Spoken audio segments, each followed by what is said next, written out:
The Duke Blue Devils were the ACC's last hope, but then they snatched defeat from the jaws of victory. Let's bring in the squad. You're talking ball with the ACC squad. From Florida State to North Carolina, from Syracuse to Miami, and from NC State to California, it's the local experts of the Locked On Podcast Network, bringing you scoops, breakdowns, and the most comprehensive preview of the upcoming ACC weekend. Hang on, it could get loud, it could get heated, and it will definitely be fun. Squad up, you're part of the ACC squad. I am Alex Dono from Locked On Canes. We got JJ Jackson from Locked On Blue Devils. We'll call him the man of the hour for this episode. Brian Smith from Locked On Seminoles and from the Portal. Grayson Boone from Locked On Wolfpack. And Jarvis Davis from Locked On Georgia Tech. And on this loaded episode of the ACC squad, we're going to talk about Gus Malzahn, a former, most recently, Florida State offensive coordinator. He is, I guess, no longer officially retired because he's joining the College Football Playoff Committee. Is he going to revamp that thing into something respectable? We'll talk about it. We'll talk about ACC quarterback competitions that are going on right now during spring football. And is there going to be a shadow portal with transfers this April, even though there's not another transfer portal technically? But I'm so sorry, JJ Jackson. We have to talk about what happened in the Elite Eight. Your Blue Devils, they're up 19 points in the game. They're up 15 at halftime.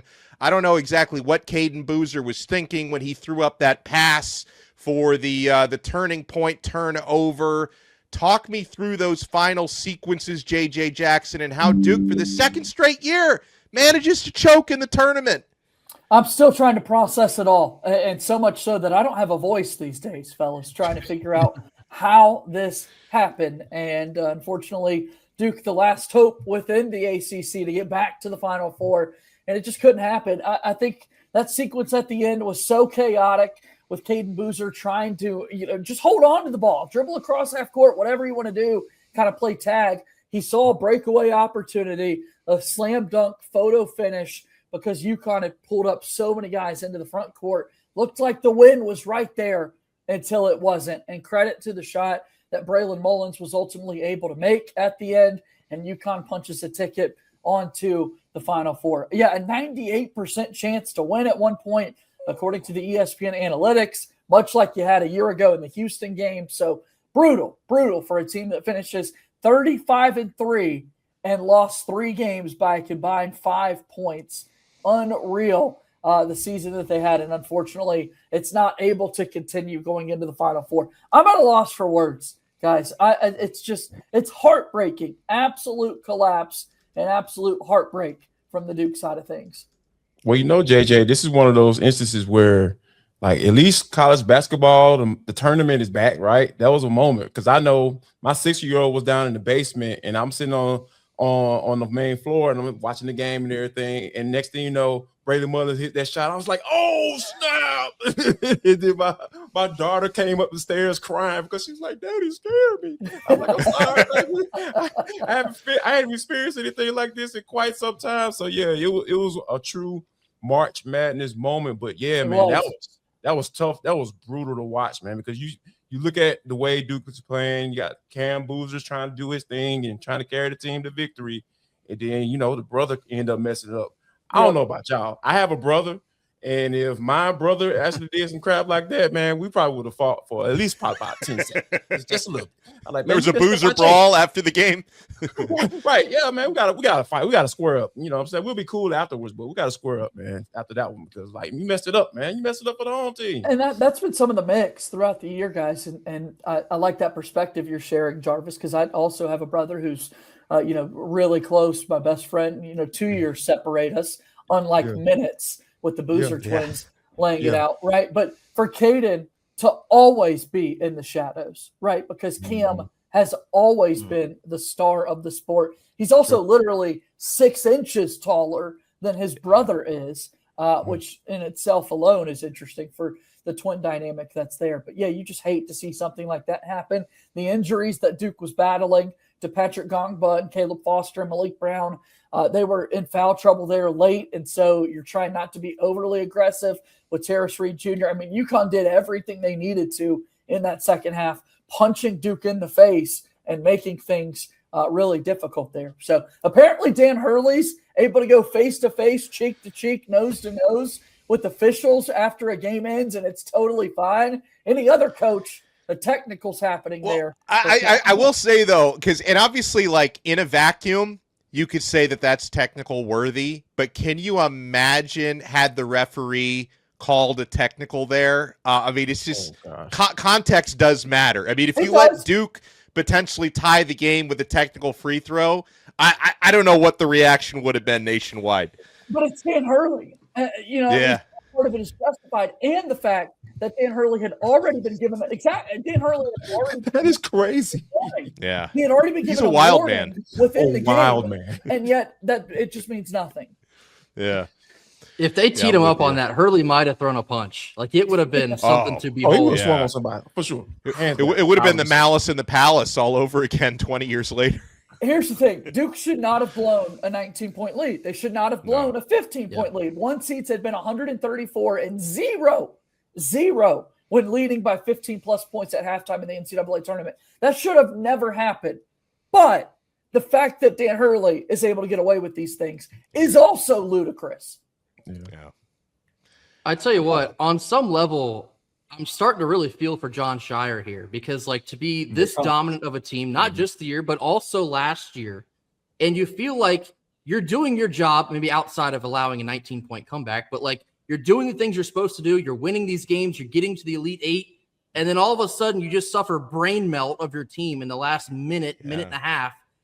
How do you escape this now? I think the only way to escape this is to cross the finish line and win a national championship, because otherwise this reputation just now follows him. And that is bizarro world, that to be this dominant of a team year in and year out, but just to get the crunch time moment and you just melt. Oh my God. I genuinely feel awful. Well, let me ask JJ, because obviously, you know, Duke these last couple of years, when they've blown these big tournament leads, they've been teams where many, if not most, of the key players have been freshmen. So would these, and I thought it was a great term by Grayson, like the mind melt or the brain melt. I mean, if Duke had like more senior leadership, which I know doesn't really fit with the type of talent they recruit out of high school, maybe you wouldn't be blowing 15-point or 14-point leads last year to Houston and a 19-point lead this year. Yeah, maybe so. But maybe you also wouldn't be in these positions playing in these big-time games and having the records that you have. Because the reality is Duke has lost 4 games within 1 calendar year. 4. Every other program in America, I think, would make a case that they want to be able to play that type of basketball. No coach has had more wins than Damon Jon Stoudemire Scheyer. sure would. Exactly. No coach has had more wins than Jon Scheyer in his first 4 years on the job. I thought Scheyer earlier this season, after one of the losses that Duke had against North Carolina, he joked with reporters when they were asking him about these collapses, because it's real that they're happening. But he'd ask him, well, how do you want me to lose these games if we're going to lose, you know, and kind of snap, because they don't lose that often. And I like winning. And so if it means you're going through some torture, I'll sign up for it. If it means you're winning and you're hanging banners, winning the ACC, because I know at some point the law of averages will play out and Duke should be the final team cutting down the nets. Mike Krzyzewski didn't win a championship until his 11th season. This was only year 4. Well, let me ask you, if they'd have had any of the guys that have been banged up 100%, I mean, is there any chance they don't cut down the nets this year? No. I don't think so either. Because, at the end of the year, you're not really freshmen anymore. Boozer aside, he's probably the best player in college basketball, all around. I don't think they'd have lost a game if they'd have had their point guard. No doubt. I don't. At the end, I think they'd have won the ACC. And then I think they would have went in the tournament and probably not had a game within 5 points. Yeah, and I hate it because this is how people are remembering Cayden Boozer. He's actually been great filling in for Caleb Foster. He has really ramped it up. He's got a major decision to make in terms of, does he want to test the NBA waters? I don't think he's ready to do that yet, but he's going to have a heavy suitors that want to, have him suit up for them next year. Cough, cough, Miami. Don't you guys? That's why I'm trying to be polite to Cayden. I don't want to piss him off too much because I want to see him in Coral Gables. That's real. That there's smoke there. Hopefully He makes the Ooh, decision. we gotta do something about this. Yep. Donos, Yeah. Miami, man, they just going around just stealing everybody. Just we pipeline gotta do Hey, something everybody about from this. Duke. Something about this. I already took his quarterback, his top receiver. Now I'm taking his point And guard. associate head coach to run your program. Yeah, that's right. Side of things. So John Lucas, you know what I'm saying? Yep. Like, Yeah. just stealing. Y'all some thieves down there. What's going on Tom's down there in even wearing Miami? blue today, just despite JJ. Oh, for sure. Yeah. Well, and you know what? I want to get, when we come back, spring football reports on the Blue Devils, on the Hurricanes, on the Seminoles, the Yellow Jackets, the Wolf Pack. You know, some of us have quarterback competitions, some of us don't, but there are certainly competitions happening all over the field. You want to keep it locked right here. We're only getting started on the ACC squad. Yeah, it's tax time, but for a lot of us, the old way of doing taxes is a lot. Trying to book an appointment that's not the most convenient. Sitting in a waiting room with a stack of papers, emailing back and forth and wondering if they really get your situation. But this year, you're getting a major upgrade.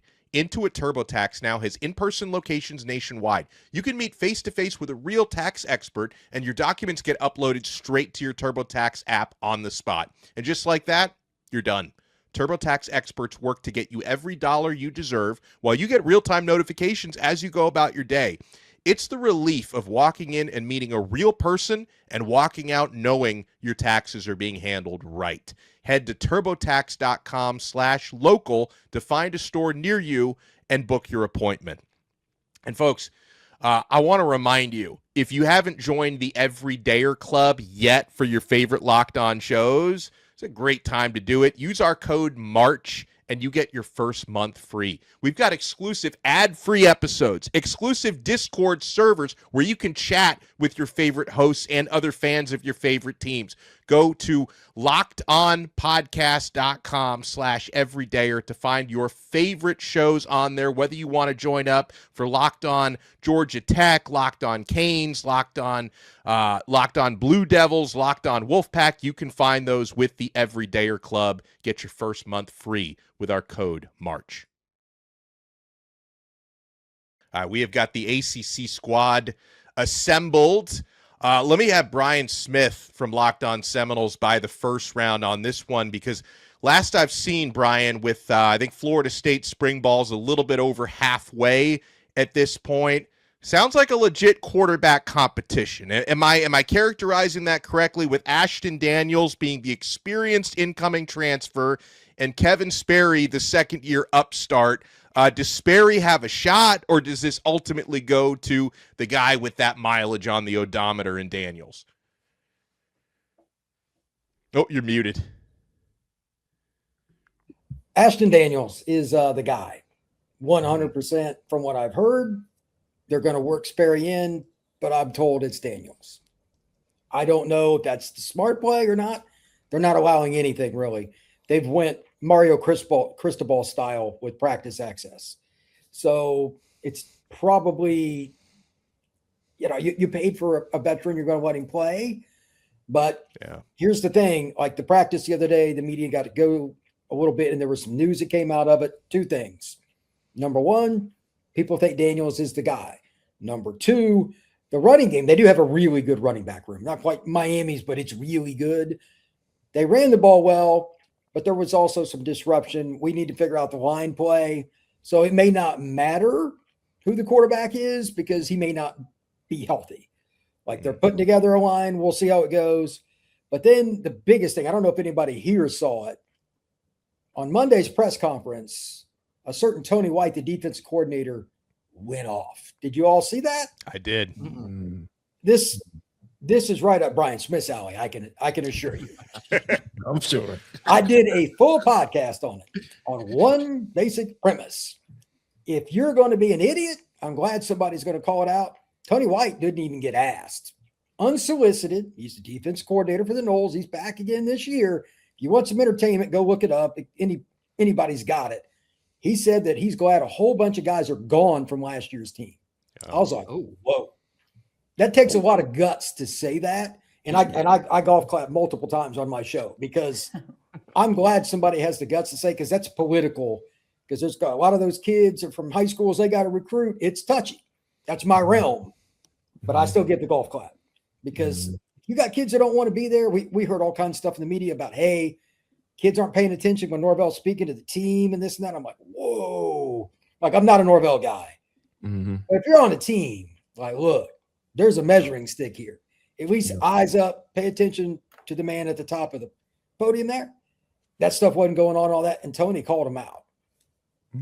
They may not be the most talented team in the country this year by any means. They certainly aren't like Dono's Canes in terms of depth.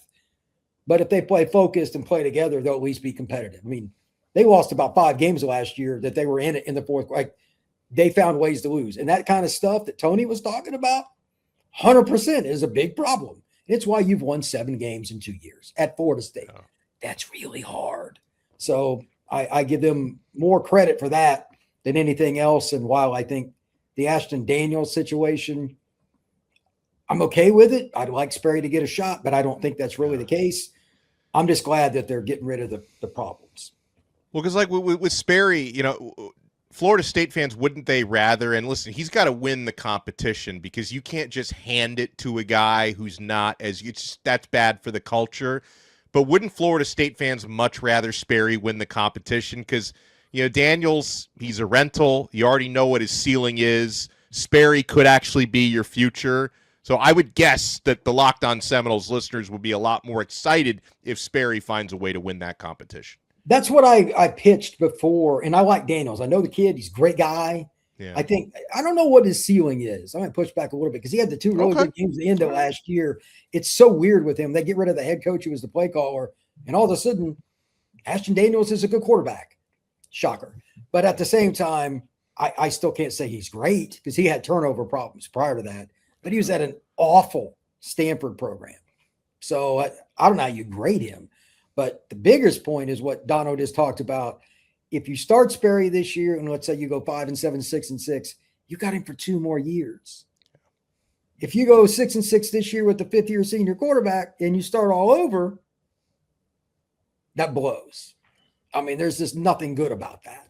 So, yeah, I think they're trying as coaches, they're never going to admit this, just to tread water, just to stay afloat and go that direction. And keep their jobs if they can. Yeah, like if they were in year 1, this would be a real competition, in my opinion. It's not. It's year 7. So the only reason he has a job is because of that contract, and everybody in America that follows football knows it. Yeah. To that end, media access has been all but eliminated because of that. We're all hammering him. Everything. Even War Chant doesn't get anything. And they're the OG of sites.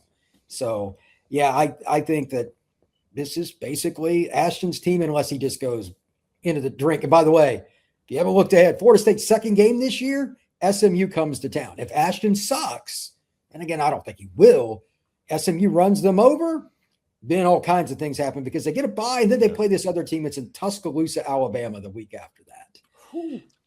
So Kevin might be in the game sooner than you think. Just saying. Yeah, fair. Now, I'll mention, I'll pick up, Brian was mentioning Miami and their depth. I've been at Miami's first week plus of spring practices. And yeah, that's very much been the story. I know the big position group we've been looking at because they lost 4 starters from last year on the offensive line. That's been a big one.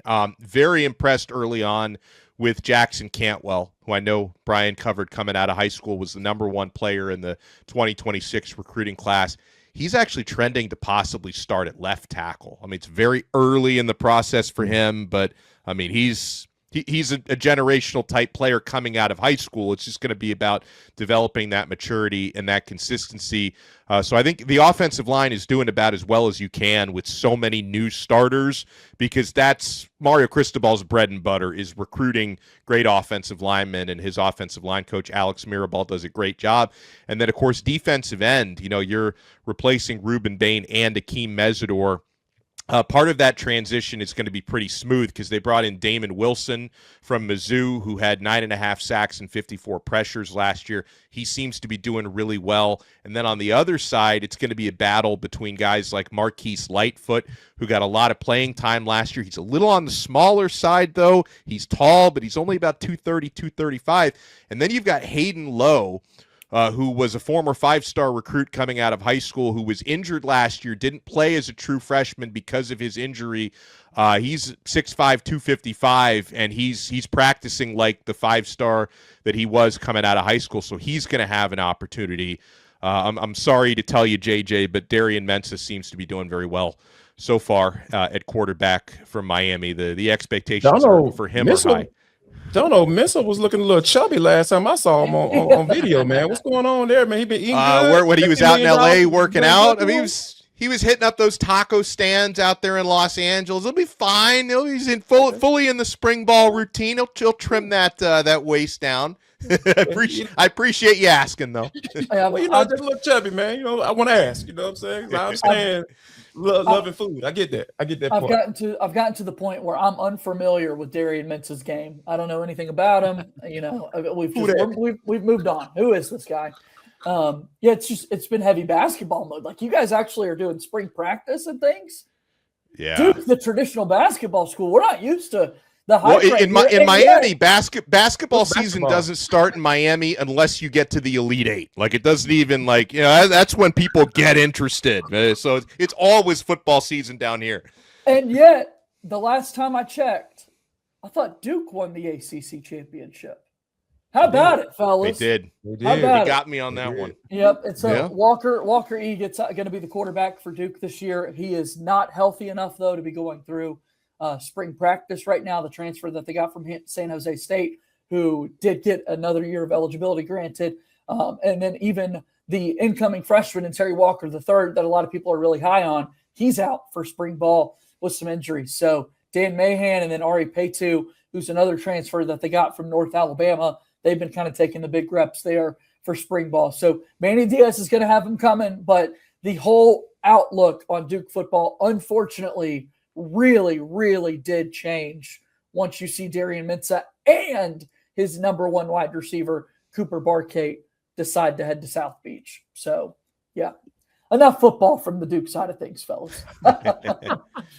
Well, what about from the Georgia Tech side of things, Jarvis? You got a pro starting quarterback in town with a familiar last name. I mean, his older brother just won the Heisman Trophy last year and a national championship. What's the word on Alberto Mendoza? Well, I think when you look at the traits that Brent Key is looking for, obviously it's leadership, because when you have a guy like Haynes King walk out of that door, it's just like, hey, man, I want to at least smell leader on you when I'm having conversations with you. And from what I gather is he liked the conversation that he had when he finally got a chance to sit down and talk to Alberto.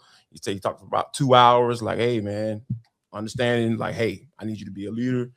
I need you to be at least similar to Haynes, because Haynes is a legend on the flat. So it's going to be hard to follow that up. But when you think about, that's why I feel like this is not really a competition, because you got Graham Knowles, who's a redshirt sophomore, 6'7", 230. He looks the part, but, it's hard for him to complete like normal stuff, right? So that's not going to fly in a game like this, because when you got a new offensive coordinator and you pay a little change to, a certain running back, that came from Michigan, and Justice Haynes, the offense is going to be centered around him. And you're going to be able to have to make easy completions, because, like, if they're able to get some continuity up front on the offensive line, Justice is going to go off. And you got to be able to take advantage of the other opportunities you're going to get, with a successful running game. But, yeah, man, Alberto Mendoza, to me, it looks like he's going to be the guy. And because I just don't think there's enough talent behind him to push him. There's a true freshman, Cole Bergeron, out of Louisiana. He has some talent. It looks like it might be something there, but I don't think it's going to be hard for a true freshman to come in and supplant a guy like Mendoza, just based off of what he's established already since he's been on campus. Bergeron's a really talented kid. I've been around for a couple of years. Down the road, I think he's got a chance. He's really yeah. He got talent. It's there. It's something there for sure. Absolutely. Now Grayson, how's, of course, CJ Bailey? No quarterback controversy there at NC State. Not only how is that offense looking, but that defense. Is NC State going to be able to make a few stops this year? Certainly glad to have no quarterback controversy for the second year in a row. It's been kind of tumultuous waters in NC State a couple years before that, but It's been very quiet, and in my estimation, no news is good news. Apparently, CJ Bailey's doing very well in terms of leadership. He's a bit more vocal than he has been the last 2 years, and so his progression is kind of taking over the program and taking it on as his own has been great to see and hear about, obviously, so far. The wide receiving room is going to be a big question mark. We've lost our top 5 pass catchers coming out of last season, so a lot of snaps will be up for grabs, quite literally, in that department. The defense so far, I'm hearing a lot of positive buzz there. It might be a little bit stiffer than it was last year, which is not exactly saying much, but yeah, it should be better in all estimations. Got a big linebacker from Miami. That's Popo Aguirre, probably going to be your middle linebacker there. Yeah, very well liked. I've heard already he's an extremely hard worker. A lot of guys are already looking up to him, even though he's only been here a number of months. So it's coming along very nicely. Kind of like JJ, been kind of focused on fiascos on the hard court. But for football, like I said, I think no news right now is good news. Yeah, and by the way, as far as fiascos on the hard court go, make sure you're watching and listening to Locked On Wolfpack and also Locked On ACC, because there have been a few Will Wade conversations that have taken place within the last few episomes of those shows. No. What did he do? Did you know that was under the works over a year ago? Well, I'm now privy to more information than I was, say, a week and a half ago. So, and yeah, it's very clearly that this was going on for well over a year. In fact, I think he knew what he was doing before he even signed with NC State. It goes that deep. So, yeah, none too pleased in Raleigh over that. Didn't he close on a house before, like a month before he took the job? That's been somewhat debunked. There was a Zillow post that apparently his old house was purchased on February the 23rd. Apparently, it was not purchased by him. I would probably believe maybe a booster handled that for him. Oh, yeah. Basically, when he was fired from LSU back in, what was that, 2022, he actually sold the house. This is public record. Sold that house for $100. That's it. $100.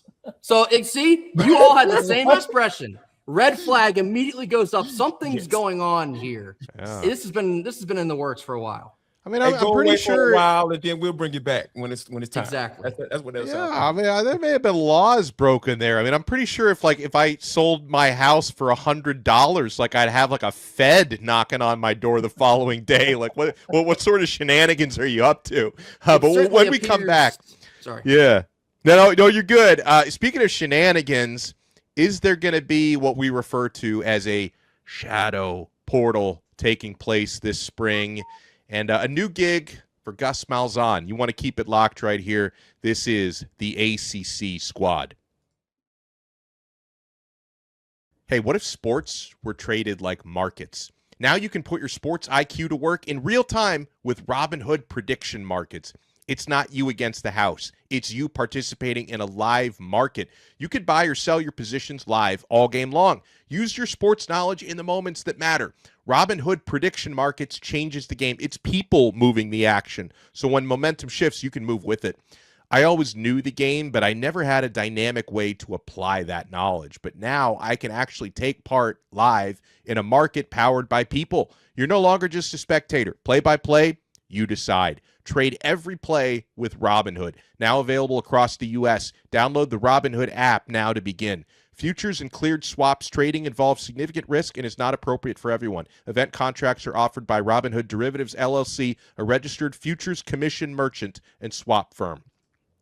Oh, yeah, we're also brought to you by FanDuel.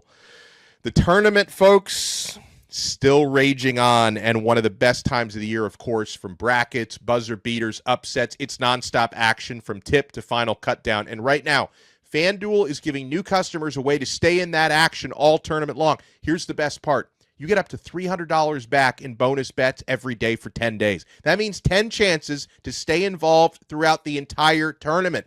And even if your bracket is busted now, if you're like me, you had Duke winning it all, you could still stay alive with these games, betting them on FanDuel. You can mix it up however you want. Game picks, futures, even same-game parlays for bigger potential payouts. It's perfect for the tournament because every day there's something new, different matchups, new storylines, more ways to get involved as that bracket unfolds. So visit FanDuel.com to sign up today. That's FanDuel.com to get in on the action. Thank you so much for making the ACC squad your first listen. All right, before we get into a revamped kind of college football playoff committee, when we refer to the shadow portal, this is the idea that, and Brian Smith, you'll run point on this topic, even though the NCAA has done away with the second transfer portal window. They consolidated to just one January transfer portal, which is come and passed. Players are not allowed to enter a transfer portal this spring. There seems to be a suspicion out there. In fact, the NCAA is trying to lay down potential punishments that players are just going to transfer anyway. Do you expect a lot of that to be going on this spring, Brian? I was told that there's some players, I'm not going to name school, that ADs already know that they're going to leave. So to be a preemptive strike to that, because schools are already trying to cheat, I don't know who's starting it. I'm not even making those phone calls. I don't want to know. This make me mad. But the point is still the same. Here's the deal. Players are not employees. Because they're not, they don't have a lot of control over. You can unenroll and go, let's say, from Duke to NC State or whatever. However, the way they're going to try to make this work, they're trying to pass this legislation, NCAA, where if you enroll, that's fine somewhere else. But as soon as you play 1 second, practice, whatever, the coach gets suspended for 6 games. He's not allowed to recruit. He's not allowed in the facility. He's not allowed to coach in anything. That right there, you're dead man walking. 6 games. That's obviously a problem. And then on top of that, you're going to lose 20% of all that NIL funding from like the TV revenue and all that, the 20 million or so jackpot. Let's say it's 20 million, just for easy math. 20% of that's $4 million. Nobody wants to lose $4 million. And on top of it, if your coach is not there for 6 games doing all that stuff, you're going to get hammered. Like, it's not going to work. So can they pass all that? I don't know. But they just don't have control over the players, and this is their workaround. I'm not going to lie. I make fun of the NCAA almost every day. They've done so many dumb things, it's not even countable. This is pretty smart. It's the way around the player problem because they don't want to make them employees. We all know why. It's a whole nother rabbit hole. But this is how you get around the shadow portal, and it's probably going to make a lot of agents mad. They're probably still going to try to sue the NCAA over it because the agents, the ones that really lose on this, they want them transferring around because they got a chance to make money on NIL. Let's not kid ourselves. You know, there's certain teams, I won't name any names like Miami, that might be going towards, you know, JJ's Blue Devils or something, you know, but just saying. I don't know what you're talking about. Yeah, that everybody that's watching this, notice that Dono has a blue shirt on. That is just not an accident. We all know what team he's trying to hint at here. I don't know if there's a good offensive tackle or something, but whatever. The point is still, they don't have any good players left. We took them all. Well, that may be. They may be looking and scouting for the year after. Too. Yeah. Miami tries to get ahead of the game. So I don't know who it's going to be, but otherwise, like there's some SEC schools that I know are expecting certain guys to leave. Like they knew this in February. That's not good, brother. So I mean, the players can leave, but they're not going to be able to play. So that just mitigates it. You're not going to go somewhere and just go to school. It's going to be awkward. And by the way, I don't know who it's going to be, and I'm not voting for this. I haven't heard of it yet. There's going to be a team that either A, the quarterback sucks, and that coach is going to be on that hot seat, and he's going to be like, we can't get somebody. Or B, the quarterback they had got hurt. Without a spring window, there's going to be a team that's in a really awkward spot. It's going to happen. I don't know. Like, obviously, Grayson's not worried about it. They got CJ Bailey, but not everybody's got a CJ Bailey. Whoever that team ends up being, it might be JJ's team. They're kind of going, I mean, JJ's already talked about kind of like, this year may not be perfect on the football side of things, but there's going to be a team that, you know, this is year 3, year 4, and they're kind of on that teeter-totter line with the coach getting canned. Not having a spring window could be the end-all be-all. Yeah, I think it's going to be really interesting, though, because, you know, like you obviously can go to the JUCO route if you want to go there. Some guys sitting right there. And, you know, I think that's a very harsh punishment. And for it to be able to pass as it as is actually happening, I don't think that's going to happen, man. I think these guys are lawyering up so quickly, and we know the NCAA is over when they go to court. So Trinidad Chambers out here doing post-practice pressers, and the NCAA is sitting up there like, how did this happen? Oh, yeah, maybe the judge is an Ole Miss alum, and, magically he was able to rule on that thing. But, yeah, this is – I don't think that thing is going to pass like that, but, when you look at doesn't though, there is just nothing but straight free agency. True. That's the problem. Yeah. That can't work. Yeah. There has to be a limit. So if it goes to the federal level, I think it'll actually stick because there has to be a mandate. And players, I know this ain't gonna be friendly. A lot of folks at some point they have to be told what they can and can't do because they're not. Of course, absolutely. And that's the problem. I don't know how you do that because it's not going to be friendly regardless. It's unfortunate. Yeah, this year-to-year stuff is crazy. I mean, it's good for us because, we get to talk about it, but, but it's just, I can't imagine being a head coach having to recruit your roster and recruit new players every single year, man. Like you talking about blood pressure, anxiety, all that stuff, man. It's going Forget up. year. It feels like it's every day that you're having to think about these things. Absolutely. Quote of the day. Bingo. Yeah. Yes. You can't wait till the end of the year to say, hey, man, we want you to come back. No. You ain't been talking to me. Yeah. So I want to throw out one more topic here, and that is three new members of the College Football Playoff Committee, the highest profile ones, Jeff Tedford and Gus Malzahn. Now, let me say this in the plus column. I think we need as many former coaches and former players on the CFP committee as possible. Because when the CFP committee, if it has too many administrators and athletic directors who don't necessarily have a straight up football background, not to mention if you're a sitting AD, I'm pretty sure you have a lot of other stuff to focus on than every single game being played in any given college football week. So give me as many former coaches as possible. So I'm going to assume Gus Malzahn is going to do a really good job on this College Football Playoff Committee. And I guess I'm a little disappointed, guys, that Hunter Yurachek, the AD from Arkansas, is still the chair of the committee. Like, I kind of wish they could just revamp the entire thing because I want next year, I don't want this CFP reveal show to be The Bachelorette every single week. Like, I don't need it to be played up for reality TV. Just tell me who, the 12 best teams are and don't change it up just for views and clicks the final weekend. Because even though I was on the positive end of that with Miami, my blood pressure was at an unhealthy rate thinking Miami wasn't going to get in. So just give it to me on the level every single week. But Grayson, I'll start with you on this one. I mean, do you think the CFP committee is going to be less drama next year? No, I think drama is always going to be woven into this, unfortunately. I do think it's rather ironic that Florida State is seeing a relatively former face on that committee, being what happened to them just a couple years ago, them getting screwed by. But he's got Auburn allegiances, and so. Ironic that NC State's Boo Corrigan was actually the spokesman when Florida State got held out, but.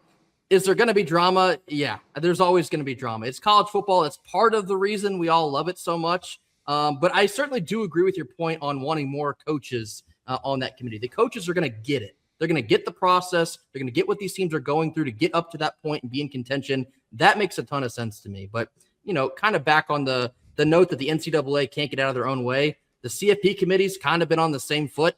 These last couple of years, it's always one thing this way, one thing another way. Can't seem to get it right from year to year. I'll be very intrigued to see how this goes down, but on its face, I do think more coaches in the committee is certainly a positive.